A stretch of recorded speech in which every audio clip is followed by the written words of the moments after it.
número de sítios encontrados, multiplicado pelo tamanho, pela distância percorrida entre o encontro de dois sítios. Né? Ou seja, o quanto ele caminha até ele encontrar dois sítios, multiplicado pelo número de sítios que ele encontrou. E aí a gente cancela o número de sítios encontrados em cima e embaixo, e a gente chega na expressão de que a eficiência, então, é 1 sobre a distância média percorrida entre dois sítios.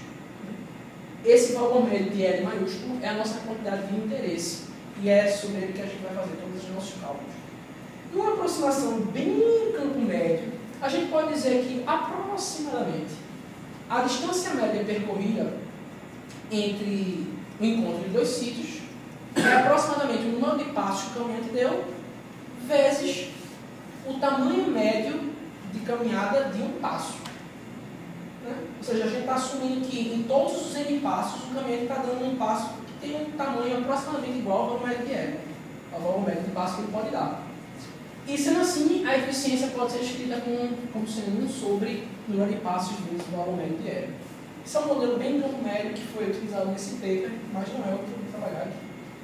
E aí a gente pode, né, pegar nossa distribuição de Levy e calcular quem é esse valor médio de L, que nada mais é do que o primeiro momento, né, a média. Né? Truncando, porque a gente sabe que a média para o Levy vai divergir.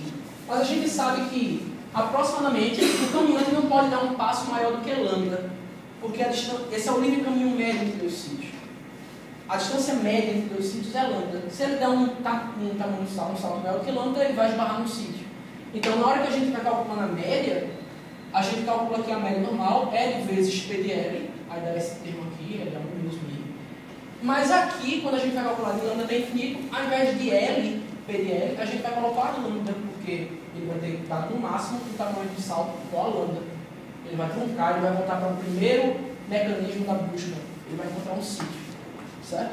E aí você pode fazer essas continhas e tal, chegar nesse valor, jogar naquela expressão de eficiência, fazer gráficos e ver o que acontece. E aí o que se observa é que no caso da busca destrutiva, a eficiência é maximizada com um μ tendendo a 1, né? E na busca não destrutiva, o μ é otimizado com μ aproximadamente igual a 2. Né? E aí existem esses gráficos aí que foram feitos de simulação pelo grupo de Vice, Natan, Ernesto, Stanley, etc., nesse paper de 99, que foi aqui no primeiro ano, nesse tópico de pesquisa. Mas não é isso que a gente quer fazer, a gente quer trabalhar uma coisa mais pé no chão. Então vamos trabalhar no nosso modelo unidimensional. O que eu vou fazer, basicamente, é simplificar ao máximo esse modelo. O que esse pessoal mostrou nesse paper é que o expoente que dá a eficiência máxima não varia tanto com a dimensão do espaço de busca, certo? Não varia tanto de acordo com efeitos de curto alcance, memória, etc., após um grande número de passos. Isso é parecido com o comportamento, como eu falei lá, da variância variando a 1,5 para um caminhante aleatório, independente da dimensão do espaço em que o caminhante está realizando a busca, que é um resultado bem conhecido de mecânica estatística. Então, o que foi argumentado por eles é que o expoente ótimo parece não depende do espaço, da dimensão do espaço de busca. Se não depende, vamos pegar o mais simples, vamos pegar uma dimensão, vamos pegar um caminhante em uma dimensão.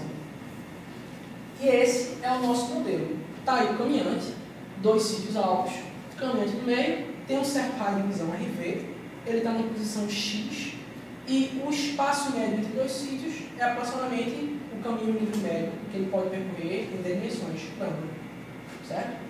Esse caminhante vai sortear uma direção direita ou esquerda, um meio, probabilidade para cada, vai sortear um tamanho de passo igual ao PDL de Levy e vai caminhar procurando um sítio. A gente pode refazer essa figura tirando o parâmetro de RV do caminhante e pondo na reta dos sítios. Ou seja, quando o caminhante chegar nesse ponto, dado lambda menos RV, ele vai truncar e vai encontrar um sítio, porque esse sítio vai entrar dentro do raio de visão dele.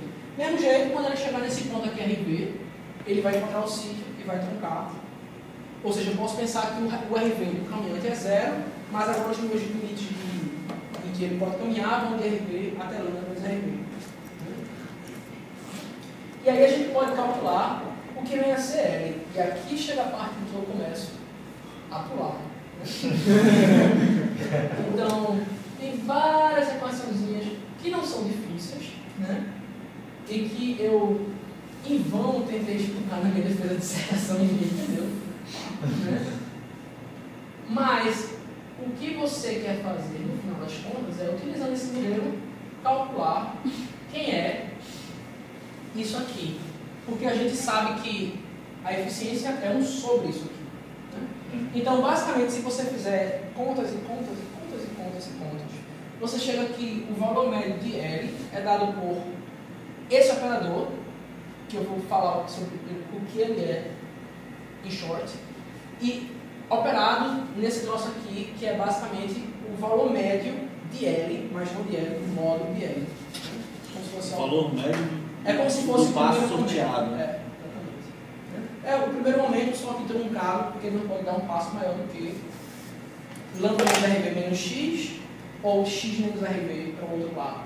Né? Você não vai encontrar um sítio. Esse operador bizarro,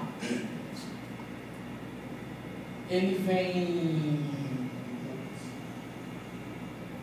daqui. Ele, aplicado numa função qualquer, é simplesmente você pegar a P de L, multiplicar por essa função de K. Ou seja, é como se fosse uma convolução entre P de L e a função em que ele está sendo aplicado.